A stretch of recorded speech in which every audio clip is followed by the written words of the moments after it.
Hello everyone, my name is Isra Anjum and I will try to understand what is PCOD. Let's go. PCOD क्या है? In the basic level, मतलब मोटा मोटी समझेंगे कि वो PCOD क्या होता है. तो PCOD का जो फुल फॉर्म है पॉलीसाइटिक ओवेरियन डिजीज़. ये फीमेल को होने वाली डिजीज़ है जो ओवरी में होती है. और उसका डेफिनेशन देखते हैं. Polycystic ovarian disease is a hormonal conditions, बिल्कुल हार्मोनल कंडीशन की वजह से होती है. Where ovaries produce immature egg produce होती है that can turn into cyst. Cyst वही जो वो कहीं पे भी हो सकती है, स्किन में भी जो गट लिक्विड में बदल जाती है, वही सिस्ट ओवेरियन सिस्ट भी कहलाती है ओवरी में होने के कारण. आगे देखते हैं. Turn into cyst leading to regular periods, that is big. Weight gain, वजन बढ़ जाता है. Acne and fertility issue. Acne वही जो यहाँ पे होती है, और fertility issue that is big problem.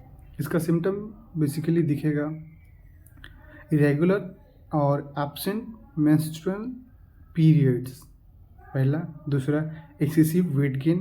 तीसरा वही मैंने बोला एक्ने और oily skin, that is important. Pelvic pain, ये भी. इसका जो रीज़न है, काउज है, वो मेन रीज़न यही है कि एक्सेसिव प्रोडक्शन ऑफ एंड्रोजन, जो मेल हार्मोन है वो ज़्यादा प्रोड्यूस होना इन द फीमेल में.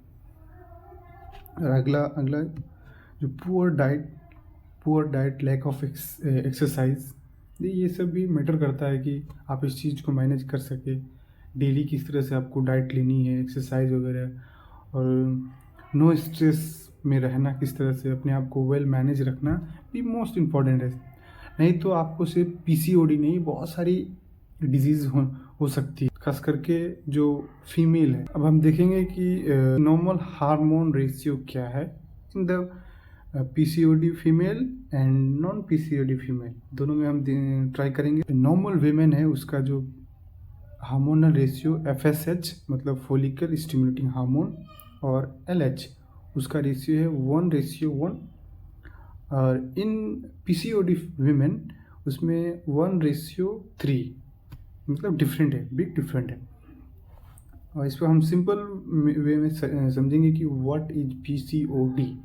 In PCOD, the ovaries get confused due to hormonal imbalance, too much LH and androgen, not enough FSH and progesterone. So, ovulation stops, cyst and periods become irregular.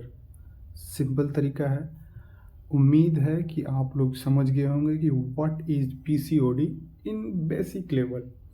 इसको आप very deeply भी पढ़ सकते हैं, लेकिन मैं अपने तरीके से समझाने की कोशिश करा. So thank you for watching.